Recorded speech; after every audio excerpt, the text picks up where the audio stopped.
In this video, we'll show you how to create a course card for your online course with Adobe Spark. Adobe Spark is a really easy to use graphic design tool where you can create really quick banners, Instagram pictures, posters, much like Canva. As you can see here, this is the Adobe Spark Post page. And here are all the templates. You can scroll through them. Look how beautiful these templates are. Imagine them customized for your online course.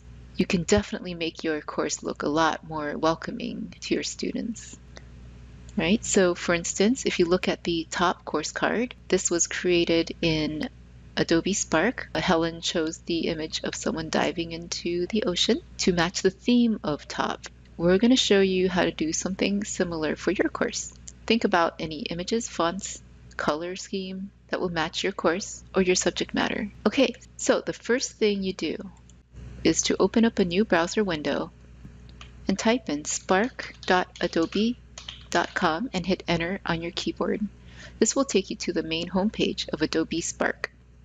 You can start now for free by clicking this blue button at the top right and continuing with Google. So click the blue button that says continue with Google.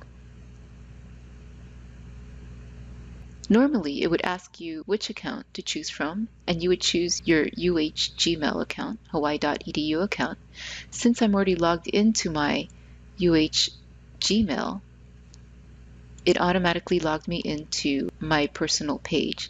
Since I've used Adobe Spark before, all my edited templates are located down here.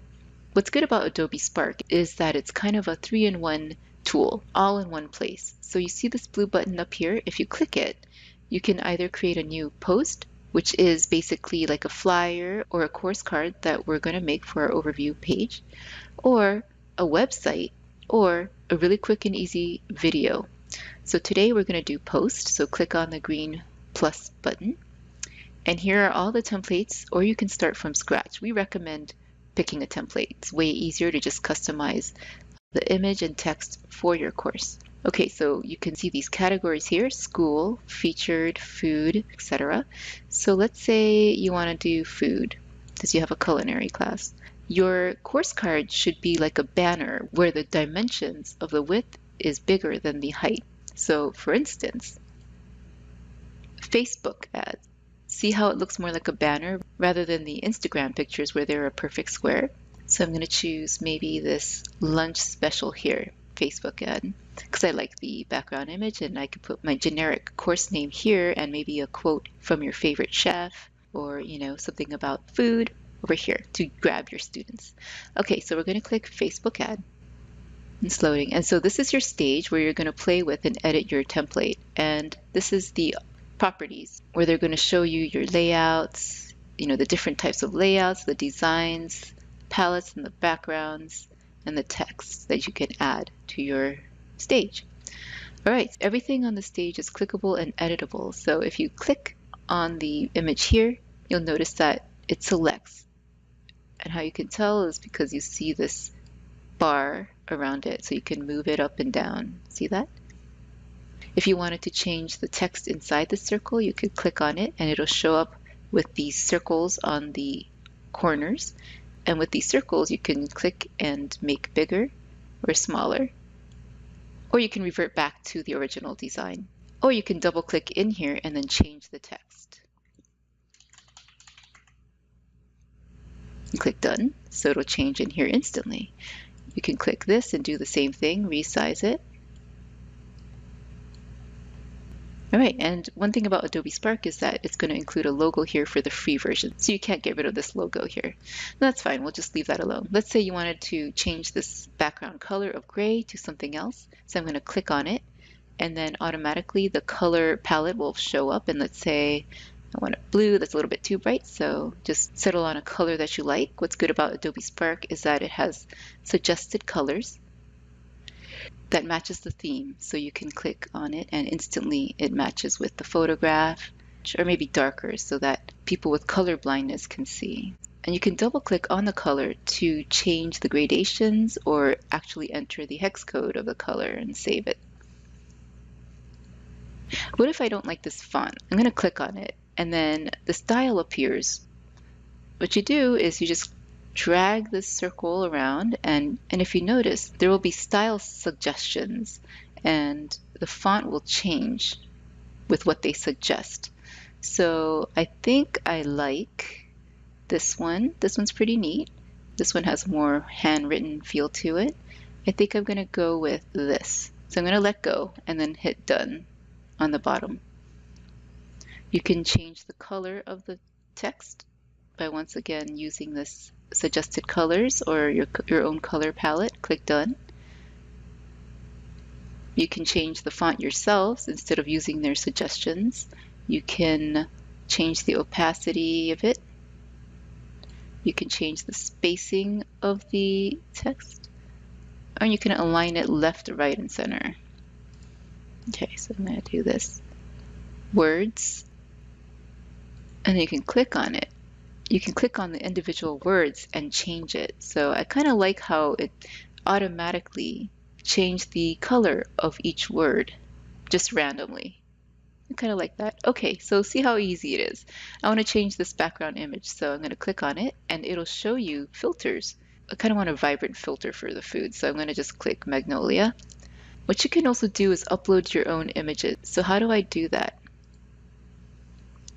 I go to this replace icon up here, and then I can either upload my own photograph or I can find free photos. So click this and it'll automatically search public domain websites like Pixabay and Unsplash. So I'm going to type in food and hit enter on your keyboard. And so the results are from Unsplash and Pixabay. So you could click on anything you want. So you see when I clicked on it, you can adjust it by clicking on adjust, and you can change the scale. Oof, that's a bit too big. You can rotate it, but we don't like that. So we're going to do that. Ooh, that looks pretty good. All right, so I don't like this picture that much. So I'm going to click off of it, and I'm going to click the image again and choose replace. And I'm going to continue looking.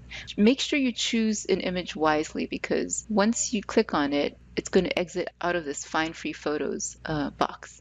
So if you want to find another picture, you have to click replace again. So that's kind of a humbug. But let's go down and say, I want to click this one, adjust it by rotating. I kind of like this side better, so I'm going to do this. Okay, so let's say I'm happy with this, and I want to change this to my course name. So I'm going to double click it and change it to Introduction to Food 101. All right, click done. I would keep it general too, so you can keep using it for your future course. And I don't like how small it is looking, so I'm going to try to resize it by grabbing the edges here and making it a little bigger. You can also change the color by clicking it and clicking this color, suggested color box here. So see how they give you pairs already? A pair of colors already, so you could change it on the fly like this. Okay, let's say I'm happy with this. I want to change this. So now I click on this, the text here. So I double click it, and then I type in a quote or anything. You could type Kapiolani Community College, and then click done. And there we go. I don't like how big this looks, so I'm going to change the style again. So I'm going to do the dial. I kind of like this shadowing here, so I'm going to keep that. Click done. And I don't like how it's so close to this logo, so I'm going to click on it and move it up a little bit. All right, so I'm going to click off again anywhere so that nothing is selected. So I think I'm satisfied with my picture here, and I want to save it. So what you do is you click this download button on the top, and it's going to say saving your post. And since I'm using Chrome, it's going to show up at the bottom. So right click and show in folder. And so make sure you know where you find it. So I'm going to right click on it, and I'm going to say show in folder, and it'll bring up the location of where it's saved, and it's right here. It's called My Post. So now I know where it is. It's in my downloads folder. Okay, and that's it. And now that I know where it's downloaded, I can upload it to either the Padlet wall or my overview page in Laulima for my course.